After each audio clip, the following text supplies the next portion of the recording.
الحمد للہ وکفیٰ وسلام علی عبادہ الذین اصطفیٰ اما بعد۔ اللہ تعالیٰ کی توفیق سے وہ ہمارے بچے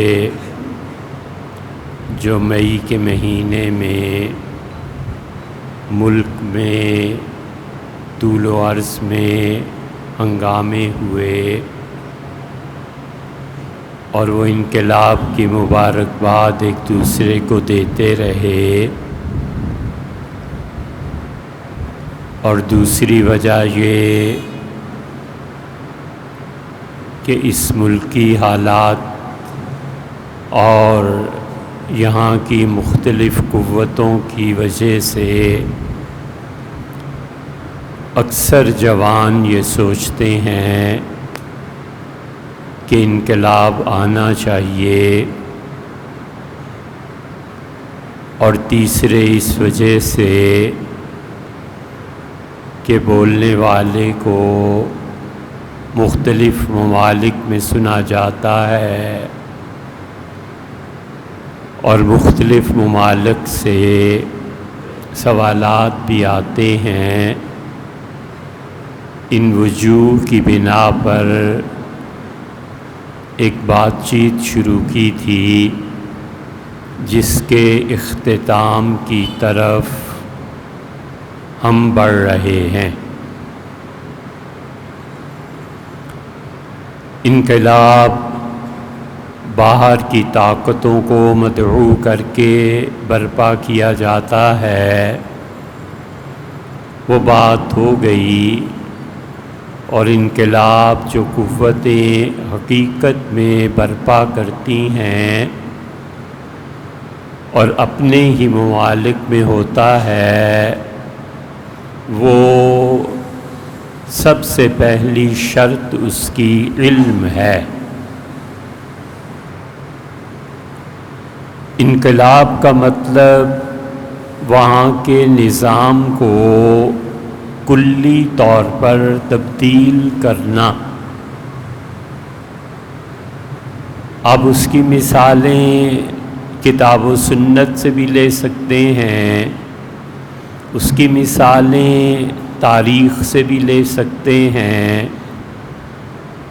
اب اس کی مثالیں انقلاب پر جو لٹریچر لکھا گیا ہے وہاں سے بھی لے سکتے ہیں۔ امریکہ نے برطانیہ سے آزادی حاصل کی، اور جب آزادی ملی تو ان کے ابتدائی بانی مبانی جو تھے ان لوگوں کا علم بہت وسیع تھا، اور وہ جانتے تھے کہ غلامی سے نجات کیسے پاتے ہیں۔ چنانچہ یہ تذکرہ گزر چکا کہ نیپولین اور امریکن پریزیڈنٹ جو ٹیپو سلطان سے بہت متاثر تھے، قرآن پاک کی تلاوت کرتے تھے تاکہ قرآن کو سمجھیں، اور ان کی پرسنل لائبریری جب کانگریس لائبریری میں چلی گئی تو جس قرآن پاک سے وہ تلاوت کرتے تھے وہ دبئی میں نمائش کے لیے پیش کیا گیا کہ امریکن پریزیڈنٹ اس قرآن کریم سے پڑھتے تھے اور یہ ان کی لائبریری میں تھا۔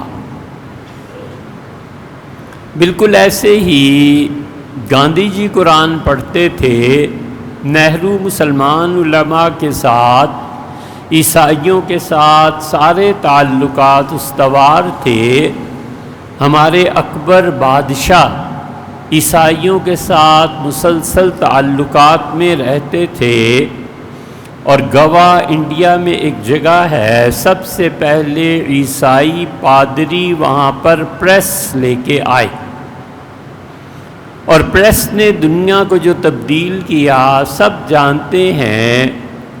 اس لیے امریکہ نے جو برطانیہ کے خلاف کام کر کے انقلاب برپا کیا تو پوری دنیا میں برطانیہ کے اثر سے ہم جو لوگ آن اور آف سوئچ کو کرتے ہیں، برطانیہ نے یہ طریقہ دیا، اور امریکہ میں آپ جائیں بالکل یکسر مختلف۔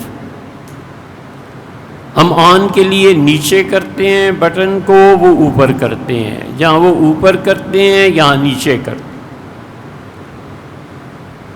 برطانیہ ہمیشہ مزدوروں کا دن مناتا رہا، انہوں نے اس تاریخ کو ہی تبدیل کر دیا، اور شکاگو میں مزدوروں کا جو دن تھا وہ لے لیا، لباس تبدیل کر دیے، رنگ تبدیل کر دیے، اس لیے کہ انقلابات ایک نظام کو توڑنا ہی صرف نہیں ہے، وہ بہت ہی خطرناک بات ہے، وہ غلامی سے بھی بدتر چیز ہے۔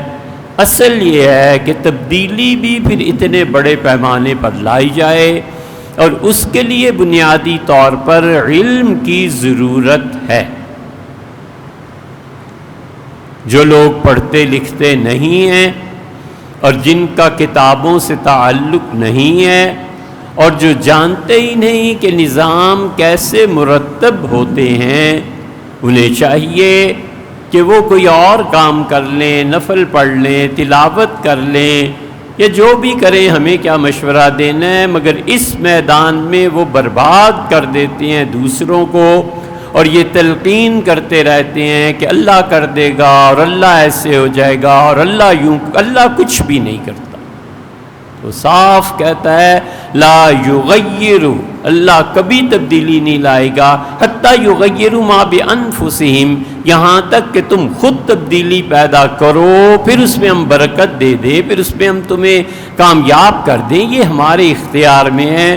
لیکن تم چاہو کہ بغیر اسباب اور وسائل پر محنت کیے کسی بھی قوم میں انقلاب آ جائے، ایسے نہیں ہوتا۔ پورا بر صغیر دو حصوں میں تقسیم ہو گیا، اور جناح صاحب نے اپنے ایک دوست کو دعوت دی اور کہا کہ انڈیا کو تقسیم کرنا ہے۔ وہ برطانیہ سے تشریف لائے، ان کے بہت اچھے دوست تھے، اور انہوں نے تقسیم جب کیا تو خود مسلم لیگ کو اعتراض تھا کہ یہ تقسیم ٹھیک نہیں ہے۔ تو جناح صاحب نے فرمایا کہ بالکل نہیں، میرا دوست جو کر رہا ہے بالکل ٹھیک کر رہا ہوگا، ہم اسے چیک کریں گے۔ یہ ایک لمبا قصہ ہے، لیکن تقسیم جب ہو رہی تھی تو اس وقت جو لوگ بھی تھے کسی نے احتجاج نہیں کیا کہ میاں یہ کیا ہو رہا ہے، حتیٰ کہ یہ جو انقلاب کے لیے بچے اتنا شور مچاتے ہیں، ہم انہیں مشورہ دے سکتے ہیں کہ کلدیپ نیر جو بہت بڑا صحافی تھا انڈیا کا، آپ اس کے انٹرویوز پڑھیے اور بچوں اس کی کتابیں پڑھو۔ کلدیپ جا کر ملے تھے لندن میں اس سے، اور انہوں نے کہا کہ آپ نے لاہور پنجاب تقسیم کر دیا، یہ آپ نے کیا کیا؟ تو اس گورے نے کہا کہ میں جانتا ہوں کہ لاہور کی 40% سے زیادہ آبادی ہندو اور سکھ تھی، اور میں نے وہ دور دیکھا ہے کہ مسلمان مسجدوں میں جاتے تھے، ہر کوئی مذہب والا اپنے اپنے گردوارے میں اور مندر میں جاتا تھا، لیکن جب تقسیم ہو رہی تھی تو میں نے باقی پارٹی کے باقی لوگوں سے کہا کہ اگر لاہور بھی اگرچہ ڈیزرو کرتا ہے کہ انڈیا کو دے دیا جائے، مگر لاہور دے دو گے تو پاکستان میں تو کوئی بڑا شہر رہ ہی نہیں جائے گا، یہ کریں گے کیا؟ چنانچہ میں نے لاہور کو پاکستان میں ڈال دیا۔ یہ شہروں کے شہر اس طرح برباد ہوتے ہیں، اور بولنے والا کوئی نہ ہو، اور کوئی بھی جماعت ان چیزوں کے اثرات نہ سمجھتی ہو کہ آئندہ 100 سال تو کچھ نہیں، 200-400 سال میں کیا فرق پڑ جائے گا تعلیم کے نہ ہونے سے، وہ اس فلسفے کو سمجھ ہی نہیں سکتے۔ آپ خلافت راشدہ کی بات کرتے ہیں، خلافت راشدہ میں تعلیم اس قدر اہم چیز تھی کہ حضرت حذیفہ رضی اللہ عنہ ایک جگہ پر تھے، اور نماز پڑھانے کے لیے ایک آدمی آگے بڑھا، حذیفہ رضی اللہ عنہ نے اگلی نماز نہیں پڑھانے دی اور کہا قرآن عربی میں نازل ہوا ہے اور آپ عربی میں قرآن نہیں پڑھ سکتے، آپ اجمی ہیں، اور نماز میں قرآن اسے ہی پڑھنا چاہیے جسے زیر زبر کی تمیز۔ جب وہ مدینہ منورہ پہنچے تو سیدنا عمر رضی اللہ عنہ نے کہا کہ میں نے آپ کے بارے میں یہ سنا ہے، آپ نے کسی کو امامت سے ہٹا دیا۔ ان کا جی حضرت، اور اس کی وجہ یہ تھی۔ تو سیدنا عمر رضی اللہ عنہ کا سب بہت اچھا کیا، اپنی زبان کی حفاظت، اپنے کلچر کی حفاظت، جہاں اسلام تغیر کا حکم دیتا ہے اس تغیر کو کرنا اور اسے محفوظ رکھنا، اس سے قوموں کی غیرت محفوظ رہتی ہے۔ ہم اس کی مثالیں دینا شروع کریں، شام ہو جائے، آپ ایک چھوٹا سا لفظ لے لیں، کارروائی۔ سینکڑوں مرتبہ لوگ استعمال کرتے ہیں، پولیس کی کارروائی، فوج کی کارروائی، فلاں کی کارروائی۔ ہمیشہ یہ لکھا ہوا دیکھو تو کاروائی لکھا ہوا ہوتا ہے، کاف الف کا، را اور وائی۔ حالانکہ یہ لفظ اردو میں نہیں ہے، غلط ہے، لفظ ہوتا ہے کارروائی، دو راہ ہوتی ہیں۔ اس قوم کی جہالت پہ ماتم ہی کیا جا سکتا ہے کہ کسی شعبے، کسی محکمے میں کوئی نہیں کہتا کہ یار اردو ایک زبان ہے، ہمیں اس کی حفاظت کرنا ہے، ہمارے لیے سرمایہ فخر ہے۔ یا تو ہم یہ کر لیتے یا پھر آغا خان جو موجود ہیں ان کے باپ کی مان لیتے۔ ان کے والد مسلسل اصرار کرتے رہے۔ یہ واحد آدمی تھا جو کیبنٹ میں شامل جناح صاحب لیاقت علی خان سے تو منظور کروا لیا، ان کا سر اپنے اس نوزائیدہ مملکت کی زبان عربی رکھیں۔ جب عربی اس ملک میں رائج ہو جائے گی، ہماری آئندہ نسلیں عربی بولیں گی، پڑھیں گی، لکھیں گی، تو ہم عالم عرب سے مل جائیں گے، ہم ان کے پر حکمرانی بھی ہماری ہوگی اور ہم ان کے مقابلے میں بہت اچھے ہو جائیں گے۔ ملک کی زبان پہلے دن سے بچوں کو عربی پڑھانی چاہیے، اور اس نے لکھا کہ جناح صاحب اگر عربی پڑھا دیں گے نا تو لوگ براہ راست کتاب و سنت سے استفادہ کریں گے اور جاہل مولوی کو کام کرنے کا موقع نہیں ملے۔ نہ ان کی مانی، نہ اپنی زبان پر، نہ 3 میں نہ 13 میں۔ دھوبی کا کتا، نہ گھر کا نہ گھاٹ کا۔ کتا پڑھتے ہیں، اسے یہ بھی دیکھ لو، کتا ہوتا ہے، کتا ایک لمبا ڈنڈا ہوا کرتا تھا، اور لوگ جب کپڑے دھوتے تھے دھوبی صاحبان تو اس سے کوٹتے تھے کپڑے کو تاکہ میل دور ہو جائے۔ وہ اتنا لمبا ڈنڈا رکھتے تھے، تو اس کو کہتے تھے کہ دھوبی کا کتا، نہ گھر کا نہ گھاٹ کا۔ گھر رکھنے کی جگہ نہیں ہوتی، اتنے لمبے ڈنڈے کو کہاں رکھیں، اور وہ گھاٹ پہ لے جائیں تو اس سے کام کم ہوتا ہے۔ جہاں سنو دھوبی کا کتا، تعلیم ہے نہیں، اپنی تہذیب کی پہرہ داری ہے نہیں، یہ ساری چیزیں تعلیم کے بغیر ممکن نہیں ہیں، اور تعلیم ہی وہ اثرات مرتب کرتی ہے جس سے قومیں عروج یا زوال، بلندی یا پستی اس کی طرف چلتی ہیں۔ یہ جتنا کچھ یونیورسٹیز اور کالجز میں ہو رہا ہے، لوگ بہت پوچھتے ہیں اور تعجب ہوتا ہے، ہمیں تو کبھی تعجب نہیں ہوتا، اس لیے کہ جو تم بیچ رہے ہو اسی کو کاٹو گے نا یار۔ یہ تو نہیں ہو سکتا کہ کیکر بوئیں اور آم کی توقع رکھیں۔ اس لیے انقلاب کے لیے بہت ضروری چیز فرد کی تعلیم ہے۔ افراد میں تعلیم کا معیار جب بلند ہوتا ہے تو وہ جانتے ہیں کہ حکومت کا یہ سٹیپ کہاں لے جائے گا۔ کسی بھی سوسائٹی میں اگر یہ پڑھائیں گے تو کیا اثر پڑے گا، اور یہ پڑھائیں گے تو کیا اثر پڑے گا۔ اور جن معاشروں میں تعلیم محض نوٹ کمانے کا سبب بن جائے، اس کے متعلق تو کوئی تصور نہیں کرنا چاہیے کہ یہاں کوئی انقلاب آ جائے۔ وہم رہے آدمی کو ٹھیک ہے، خوش اعتقادی رہے، ٹھیک ہے، سوچتا رہے، مری جانا ہے نا آخر کو۔ یہ نہیں ہوا کرتا۔ سکول کھولے جا رہے ہیں، سکولز بن رہے ہیں، سب چیزیں ہو رہی ہیں، بچے سکول پڑھنے جا رہے ہیں، فلاں سکول ہے، دانش سکول ہے، پتہ نہیں اور کیا کیا کس نام سے، کسی پہ تنقید مقصود نہیں۔ 50 سال سے سکول چل رہا ہے، تم یہ بتاؤ کہ ٹیلنٹ کتنا پیدا ہوا، تم یہ بتاؤ کہ معاشرے میں تمہارے سکول نے کیا تبدیلی پیدا کی۔ اس لیے انقلاب جو بچوں تعلیم سے آتا ہے نا، یہ اس کی جڑ ہے، اگر یہ نہیں ہے تو کچھ نہیں۔ جہلا جمع ہو جائیں گے کہ اللہ یہ کر دے گا، اللہ کچھ نہیں کرتا، خدا فیصلے کرتا ہے، برکتیں دیتا ہے، اس سے کوئی انکار نہیں ہے، لیکن یہ چاہیں کہ یہ چیزیں بھی ہو جائیں، ایسے نہیں ہوا کرتا بھیا۔ وہ اسلام جو آپ کو دکھاتے ہیں یا کہتے ہیں وہ کوئی اور اسلام ہوگا، جو حقیقتاً اسلام ہے اس میں ایسے نہیں ہے۔ نبی کریم صلی اللہ علیہ وسلم بدر میں جا رہے تھے، اللہ سے دعاؤں میں سے ایک دعا مانگی کہ اللہ میرے ساتھی بغیر لباس کے ہیں، تھوڑے تھوڑے کپڑے انہوں نے پہنے ہوئے ہیں، اللہ انہیں لباس عنایت فرما، اور اللہ ہم اسلحے کے بغیر ہیں، ہمیں اسلحہ عنایت فرما۔ لیکن جو 8-10 تلواریں تھیں وہ بھی لے کے چلے تھے کہ نہیں چلے تھے؟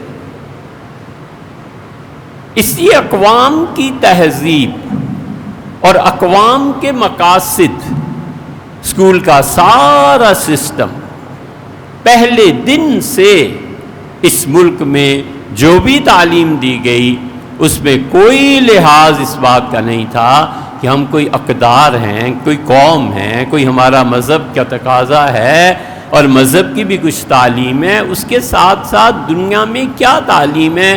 آپ انقلاب کی باتیں کرتے ہیں بچوں، آپ ذرا اس معاہدے کو اٹھا کر پڑھیں آپ، کیوں بھیا آپ تو مسلمان ہیں۔ سوال ہی پیدا نہیں ہوتا کہ مسلمان کبھی سور کا گوشت کھا لے، سوال ہی پیدا نہیں ہوتا کہ اسلام آباد میں مسلمان کوئی پب اور شراب کی دکان کھلنے دے، اور سوال ہی پیدا نہیں ہوتا کہ بچے پڑھ جائیں۔ شراب حرام، سور حرام، کتاب بھی حرام، بس اتنا پڑھ لیا جتنا مارکس لے کے پاس کر لیے۔ انہیں کیا پتا تاریخ کیا ہے، انہیں کیا پتا کہ انقلابات کیسے، انہیں کیا پتا دنیا کی ہسٹری، انہیں کیا پتا کہ لینن کا انقلاب کیا، انہیں کیا معلوم ہے؟ کچھ بھی نہیں۔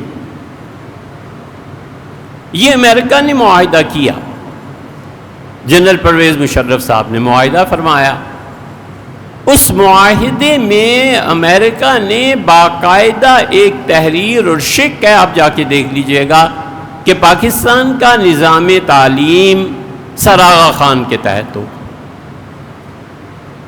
ان کا حق بنتا ہے۔ انہوں نے کہا نظام تعلیم یہاں تبدیل کرو، جو آیات نصاب میں شامل تھی اسے نکالا جائے، وہ نکال دی گئی۔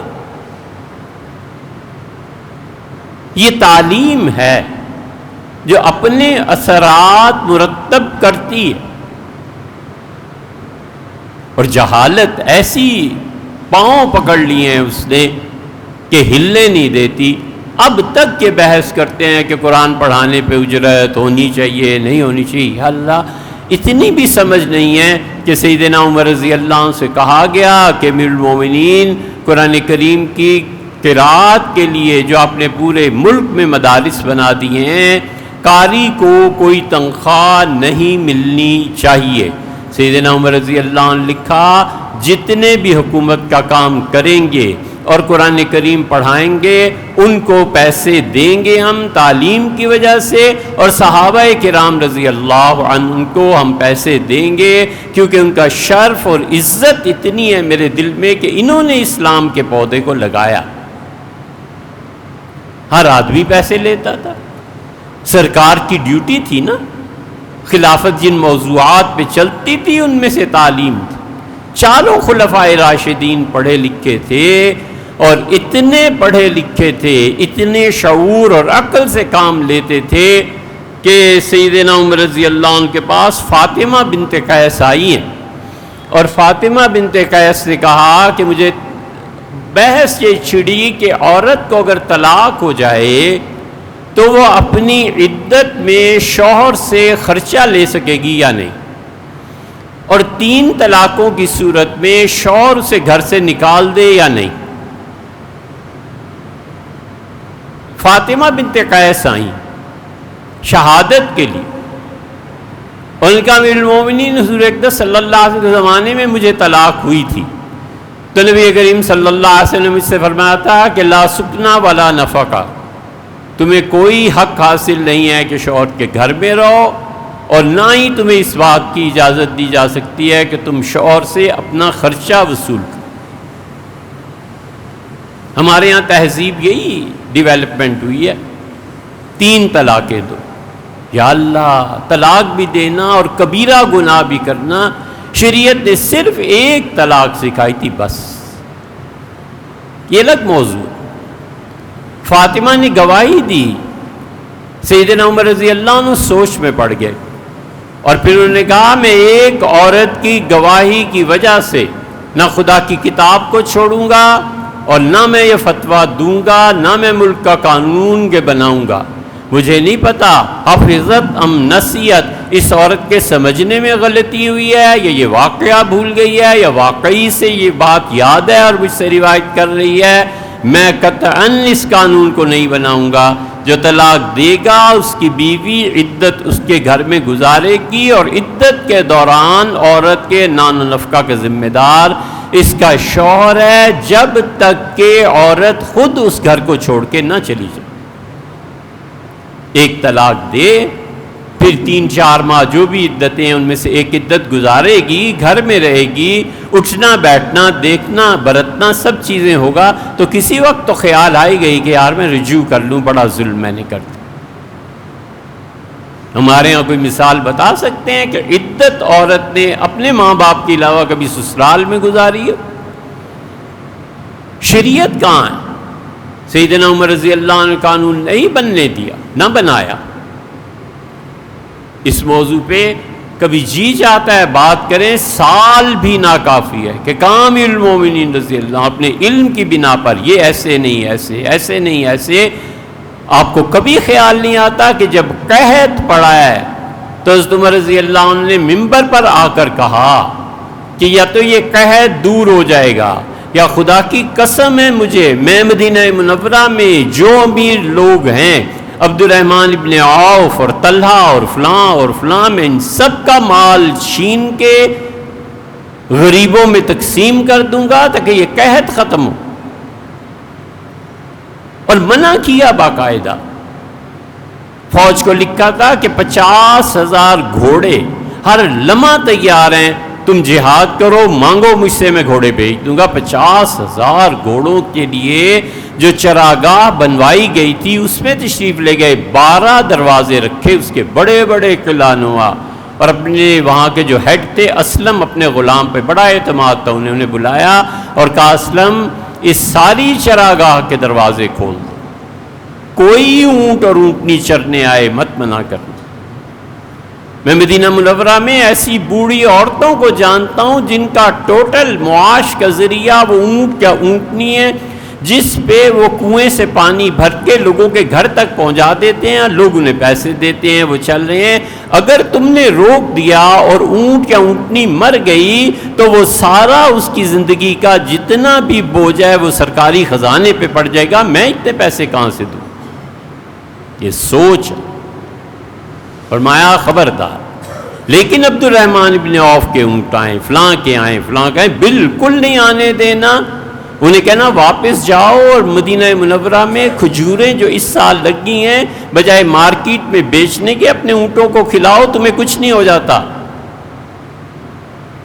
اور پھر کہا جب تک قحط ختم نہیں ہو جاتا میں 2 کاموں کو کرنے کی اجازت کسی کو نہیں دوں گا۔ لوگوں، ہاتھ کاٹنے کی حد میں ساقط کر رہا ہوں، ہاتھ نہیں کاٹا جائے گا جب تک کہ ہر فرد کو وہ کھانا میسر نہ آئے جو میں کھاتا ہوں۔ غلام نے زیتون سامنے رکھا اور روٹی بہت خوش ہوئے، عرض کیا کہ حضرت آپ کا گورا چٹا رنگ مائل ہو گیا ہے اور آپ کی صحت جواب دینے لگی ہے۔ تو تو فرمایا میرے آج کیا ہر شہری کو یہ حاصل ہے؟ اس نے کہا نہیں، تو اٹھا دیا۔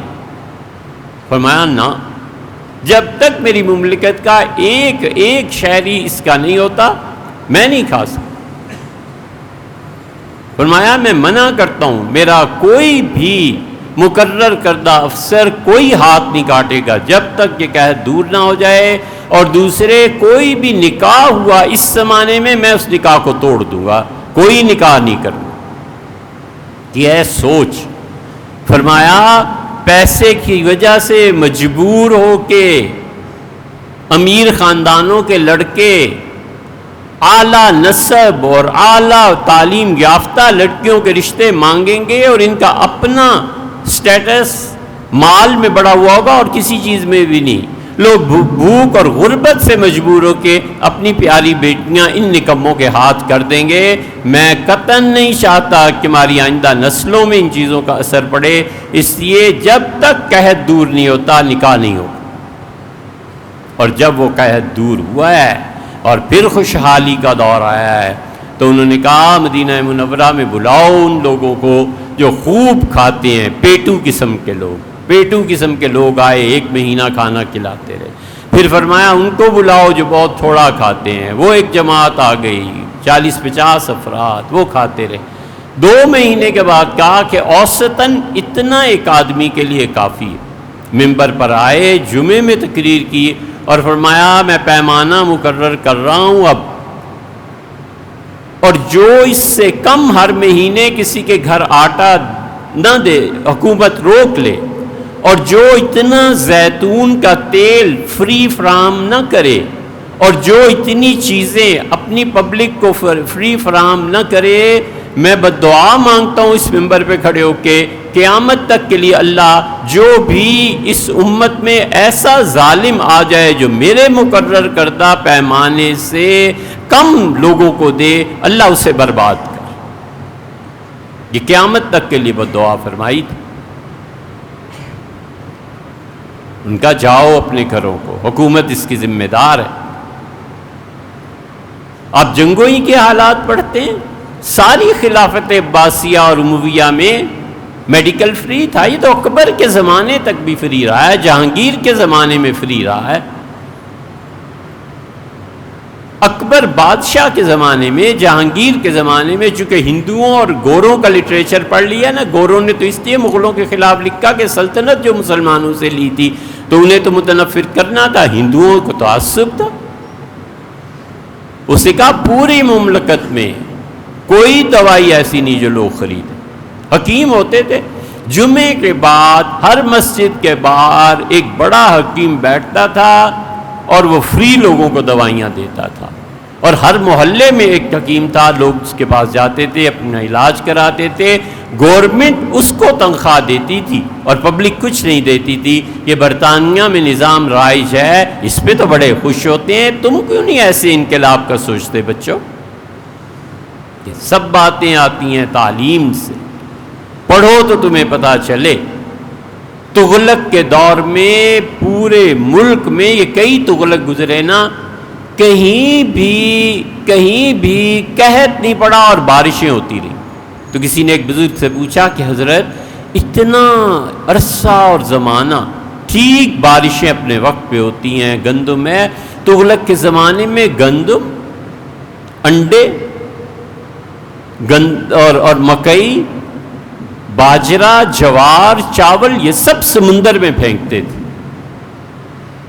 لینے والے ہی کوئی نہیں تھا، کیا کرتے؟ مرغیاں جنگلوں میں چھوڑ آتے تھے لوگ۔ تو بزرگ جو تھے ان سے کسی نے کہا کہ حضرت یہ کیا وجہ ہے؟ انہوں نے کہا جب تک تمہارے قاضی انصاف کرتے رہیں گے اللہ رحمت برساتا رہے۔ قاضی اتنے آزاد تھے کہ اورنگزیب عالمگیر رحمۃ اللہ علیہ نے لکھا کہ میں نے جو والد کو قید کر کے اور ان وجوہ کی بنا پر سلطنت کو سنبھالا ہے، کیا میرے لیے شرعاً یہ جائز ہے؟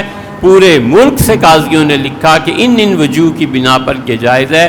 دلی کے قاضی جامع مسجد کے امام انہوں نے لکھا بالکل جائز نہیں ہے، اور وہ جمعے کا خطبہ پڑھتے تھے اور اس کے باپ شاہ جہان کا نام لیتے تھے، اورنگزیب کو مانتے ہی نہیں تھے، تو اورنگزیب پورا کئی سال کا عرصہ خاموشی سے جمعہ پڑھتے رہے، کچھ نہیں کہا، بس یہی کہا کہ اگر وہ انصاف اسے سمجھتے ہیں تو میرے لیے قابل تسلیم ہے، مجھے کچھ نہیں کہنا۔ سادات بارہا نے جو کنگ میکرز ہو گئے تھے، انہوں نے دہلی کے قاضی پہ ایک مرتبہ اعتراض کر دیا، سلطان نے بھرے دربار میں قبضے پہ ہاتھ ڈال لیا اور قبضہ پکڑا، اور انہوں نے کہا کہ سادات، اور آستینیں چڑھائیں اورنگزیب نے، اس نے کہا کون ہے جو ہمارے قاضی پہ اعتراض کرتا ہے، اور کون ہے جو ہمارے انصاف کے نظام کو چیلنج کرتا ہے، گردن نہ اتار دو ان سادات بارہا کی۔ انہیں کہو چھٹی کریں۔ بڑے جیدار، بڑے بہادر اور سادات بارہا جو ہمیشہ قلعے کی حفاظت کرتے تھے، بیک قلم نکال دیا، انہوں نے کہا مجھے نہیں چاہیے، انصاف چاہیے، قاضی چاہیے۔ قاضی ہمیشہ ان کے خلاف، کچھ نہیں۔ آپ کے پاس آدمی نہیں ہے۔ بچوں آپ رونا روتے ہیں تعلیم کے اس سلسلے میں کہ آگے نوکریاں نہیں، ہم نہیں کہتے، ہم کہتے ہیں سینکڑوں نہیں ہزاروں نوکریاں ہیں، تم اہل نہیں ہو، اس کے قابل نہیں ہو۔ ایک اچھا الیکٹریشین چاہیے، کہاں ہے؟ ایک اچھا کوک چاہیے، کہاں ہے؟ ایک اچھا کپڑا دھونے کے لیے کوئی چاہیے، نہیں ہے۔ ٹلانے کی بات ہے اور پیسے بٹورنے کی بات ہے، یہ ایماندار لوگ چاہیے، وہ ہیں نہیں۔ شور مچ رہا ہے نوکری نہیں، نوکری نہیں۔ ارے یار آپ اس قابل ہیں کہ نوکری کر سکتے ہیں؟ ایم اے انگلش کی سند ہے اور 2 حرف تم انگلش کے لکھ نہیں سکتے، تمہیں ڈبلیو اور وی کہاں استعمال کرنا ہے اتنا تو فرق نہیں پتا، اور تم چلے ہو۔ ایک صاحب اردو زبان میں کہیں کوئی آسامی تھی، تشریف لائے تو یہ سفارش، یہ وہ حالات ایسے ہیں، تو ایسی کتاب پڑھی تھی، ہم نے دے دی، ہم نے کہا یہ پڑھیے ذرا۔ انہوں نے کہا کہ انگریزوں نے فکرہ تھا فلاں جگہ پہ پڑھا یہ کہ بیڑا غرق کر دیا۔ ہم نے کہا آپ بچوں کو کیا جا کے کالج پڑھائیں گے؟ فرض کیجئے ہم مان بھی لے کوئی آدمی اور پھر آپ کو مقرر کر دے، یہ بیڑا غرق کیا چیز ہے؟ یہ بیڑا ہوتا ہے، بیڑا کہتے ہیں پان کے پتے کو۔ ہندو جب قسم کھا لیتے تھے کہ مر جائیں گے یا ماریں گے، پان کا پتا منہ میں رکھ کے راجا کے سامنے قسم کھاتے تھے، یہ بیڑا ہے۔ یہ بیڑا کب سے ہو گیا؟ یہ حال ہے، اور چلے ہیں انقلاب برپا کرنے، سبحان اللہ۔ تو اس لیے بھیا انقلاب میں پہلی بنیاد علم بنا کرتا ہے، 2 بنیادیں اور ہیں، انشاءاللہ پھر بات